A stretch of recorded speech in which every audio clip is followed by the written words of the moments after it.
Assalamualaikum warahmatullahi wabarakatuh. Izin perkenalkan diri, nama saya Ranaldi Kurniawan dengan NIM 1202149 dari Politeknik Sipil Join 3. Di sini saya akan menjelaskan tugas besar rekayasa hidrologi sebagai tugas kaderisasi list merah. Adalah introduction dari nama saya. Selanjutnya, saya akan menjelaskan apa itu hidrologi.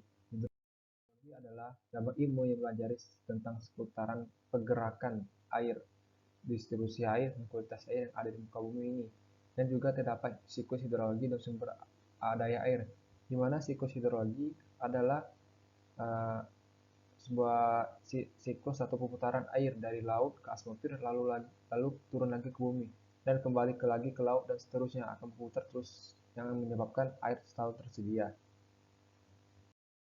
Hidrolika adalah suatu topik dalam ilmu terapan yang membahas keteknikan yang berurusan dengan sifat mekanis fluida dan memahami perilaku air. Jadi hidrolika ini akan memanfaatkan air yang akan digunakan sebagai kebutuhan manusia. Misalnya di sini saya dalam tugas hidrologi saya akan menggunakan peta DASD. Sebenarnya peta DASD seperti ini gambarannya. Selanjutnya perhitungan-perhitungan yang dalam lakukan tugas besar hidrologi adalah pertama itu menghitung curah hujan wilayah. Di mana curah hujan wilayah ini terdapat metode yang akan dibahas yaitu metode aljabar dan isoid. Saatnya perhitungan tentang analisis frekuensi. Di mana tentang analisis frekuensi ini terdapat 4 metode yang dilakukan yaitu ada metode normal, metode log nomor, metode Gumbel, metode log dan metode log person. Saatnya ada perhitungan tentang uji cocokan distribusi. Mana ada dua metode yang akan digunakan, metode uji square dan metode uji Smirnov-Kolmogorov. Misalnya akan menghitung intensitas curah hujan setelah dari menguji kebutuhan distribusi frekuensi, di mana metode yang digunakan adalah metode Monod, metode Sherman, dan metode Talbot. Yang terakhir, setelah semua yang dilakukan, akan membahas atau menghitung tentang debit perencanaan hujan dengan metode rasional.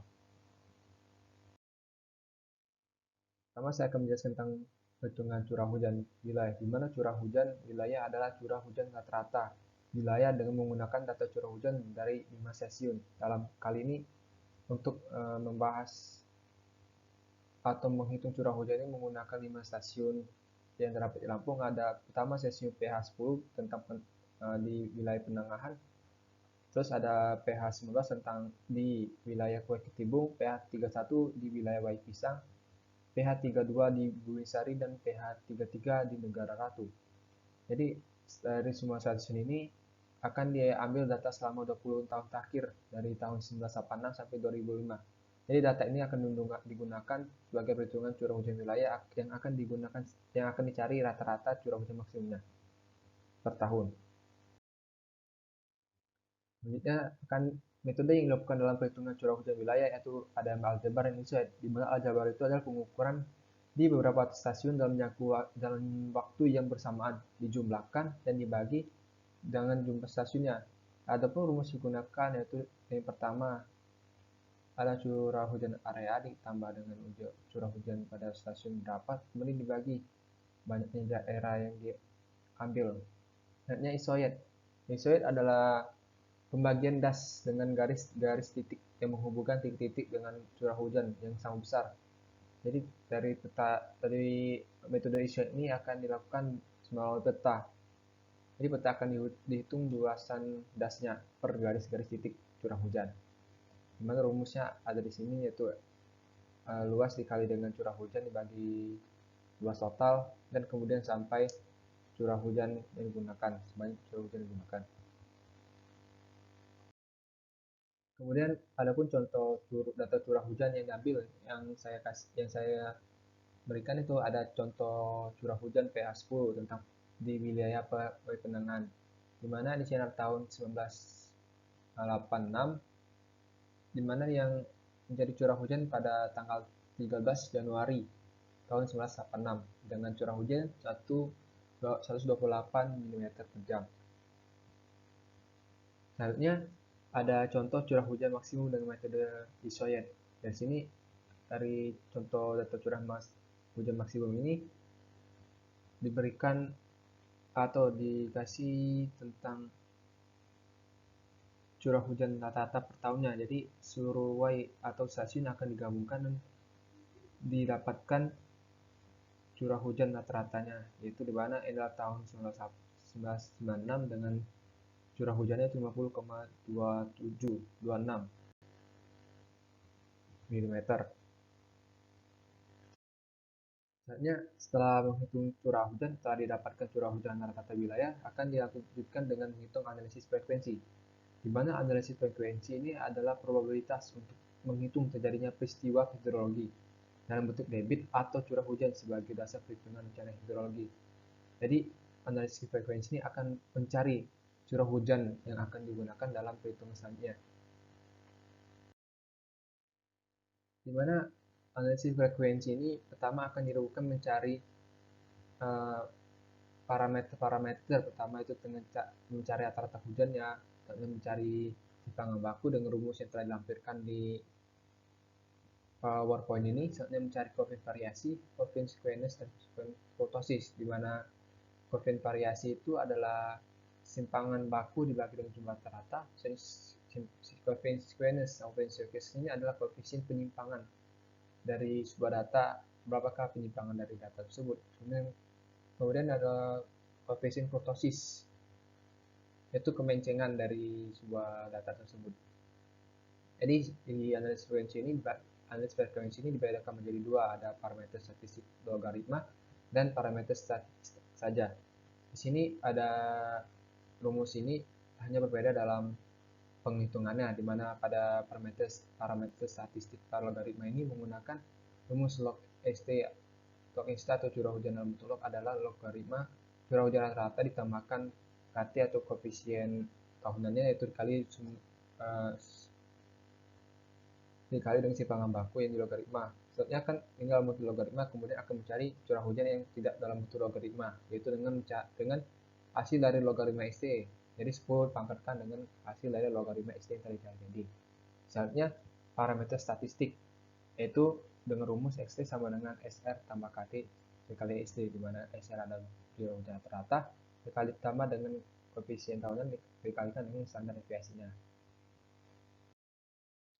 Kemudian setelah dilakukan analisis frekuensi, ada tadi hitung CV dan CK-nya, CS, CK-nya atau koefisien squeness dan koefisien kurtosis akan dibandingkan dengan syarat yang telah ditentukan, yaitu pada sebaran data statistik normalnya dengan CS itu harus mendekati dengan 0 dan CK-nya mendekati dengan 3. Kemudian untuk metode Gumbel ini untuk CS-nya harus lebih kecil dari 1,1396 dan CK-nya atau koefisien kurtosisnya atau lebih kecil sama dengan 5,4002. Kemudian pada metode log persen ini itu ketentuan hanya untuk CS atau koefisien squeness-nya atau tidak boleh sama dengan 0. Soalnya log normal. Pada metode log normal ini harus memenuhi dengan simpangan koefisien simpangannya yaitu 3 dikali C koefisien variasi tambahkan koefisien variasi pangkat 3 dan koefisien variasi harus mendekati nilai 0. Jadi dari seluruh syarat-syarat ini, apabila dari analisis frekuensi yang telah dilakukan jika tidak memenuhi syarat, maka ada perhitungan yang salah, atau tidak harus ada salah satu dari analisis frekuensi ini yang harus metode ini harus yang memenuhi syarat. Jika telah ada salah satu, bisa dilanjutkan dengan perhitungan selanjutnya. Jadi di sini ada contoh data analisis frekuensi, di mana contoh analisis frekuensi itu saya ambil itu parameter statistik logaritma. Di mana parameter statistik logaritma ini yang digunakan adalah kan tadi ada 20 tahun, berarti ada 20 data. Soalnya dicari curah hujan dengan curah hujan rata-ratanya dan logaritmanya. Soalnya output logaritma persen yang saya kasih contoh perhitungannya. Jadi dari contoh perhitungan output logaritma persen ini 3 ini karena saya pakai, yaitu karena yang memenuhi itu hanya di log persen 3. Jadi akan dicari sebarannya dan didapatkan curah hujannya, yaitu XT-nya.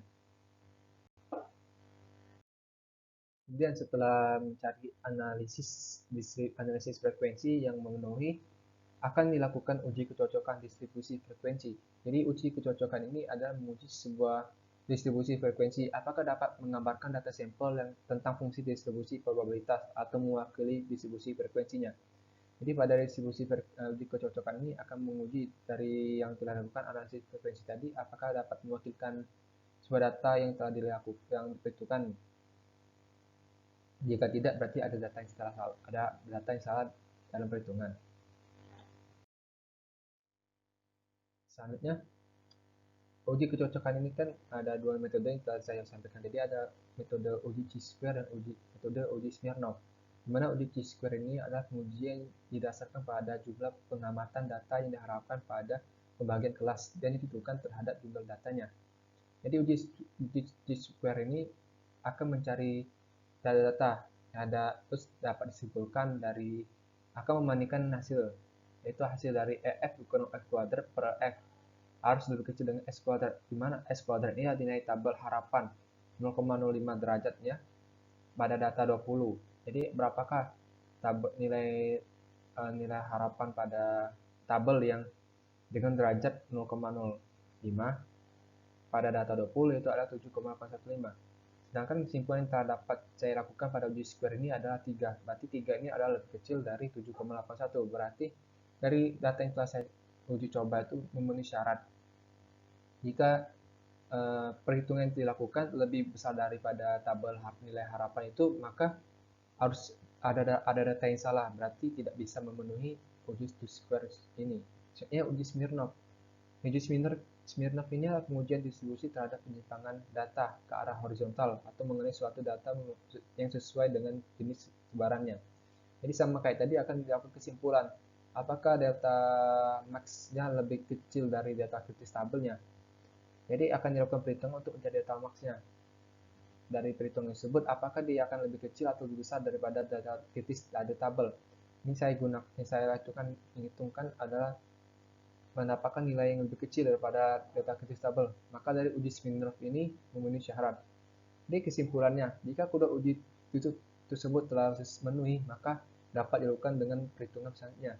Jika tidak akan dilakukan penghitungan ulang dari data yang diambil, data curah hujannya. Selanjutnya ada contoh uji kecocokan saya lakukan, yaitu sini adalah uji square. Jadi akan dilakukan pengelompokan data yang terdapat batas-batasnya. Jadi di kelompokan data selanjutnya dihitung. Jadi dari perhitungan hasilnya itu F per F kuadrat per F dijumlahkan. Apakah nilai tersebut lebih kecil dari nilai tabel harapannya? Jika lebih kecil akan memenuhi. Di sini saya memenuhi. Maka bisa dilanjutkan dengan perhitungan selanjutnya, yaitu perhitungan intensitas curah hujan. Di mana intensitas curah hujan ini adalah tinggi hujan atau volume hujan tiap satuan waktu. Jadi besarnya intensitas hujan berbeda tergantung dari lamanya hujan. Jadi frekuensi yang terjadinya. Intensitas curah hujan diperolehkan dengan cara melakukan analisis data curah hujan baik dari statistik maupun empiris. Jadi terdapat beberapa metode untuk melakukan nilai intensitas curah hujan. Di sini saya menggunakan metode Monobop, Talbot, dan Sherman saja. Ada beberapa metode yang telah dipaparkan, tapi hanya dipakai 3 tadi, yaitu Monobop, Talbot, Sherman, dan Shiguro.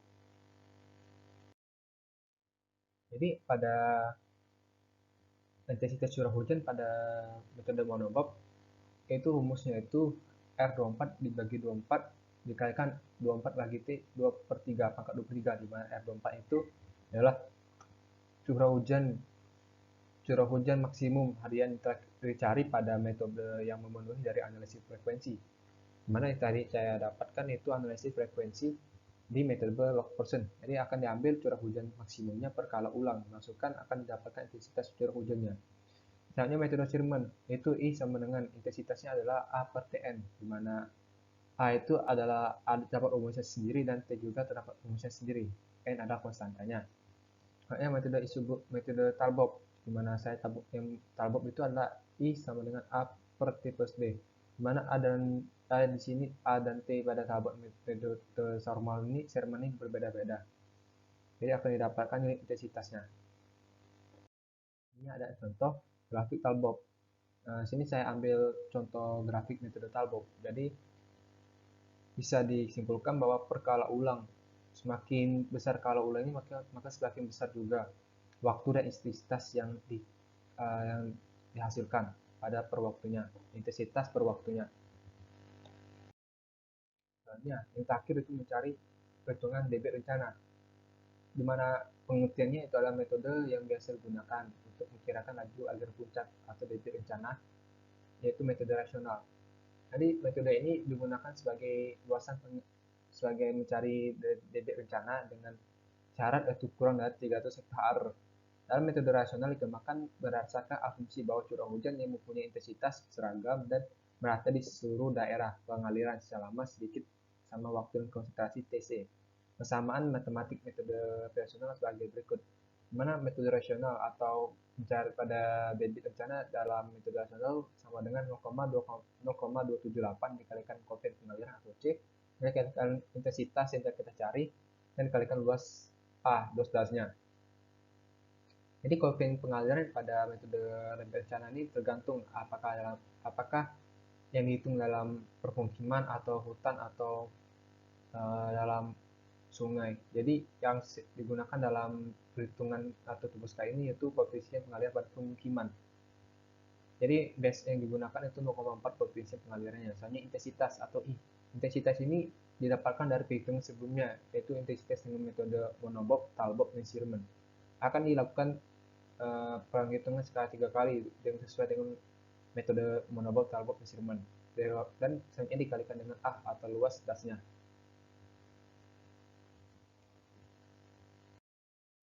Jadi ada contoh hasil perhitungan debit kan dikarenakan intensitas tadi kan terdapat 3, itu ada metode Monobov, Talbot, Sherman. Jadi akan dikalikan secara 3 kali atau secara 3 periode lah, 3 metode Talbot dan Sherman. Akan didapatkan debit rencananya. Jadi ada selanjutnya setelah didapatkan debit rencana per metodenya akan dibandingkan dalam kurva IDF. Jadi bisa dilihat dari kurva IDF ini, yaitu kurva perbandingan antara metode Monobov, Talbot, Sherman. Bisa dilihat bahwa semakin besar kali ulang maka semakin besar juga data yang dihasilkan atau data debit rencananya. Dan selanjutnya pada metode Monobov dan Sherman memiliki nilai debit rencana yang sama. Sekian penjelasan tugas besar rekayasa hidrologi yang telah saya sampaikan. Jika ada salah kata, dasar penyampaian saya mohon maaf. Saya akhiri dengan ucapan wassalamualaikum warahmatullahi wabarakatuh. Selamat sore.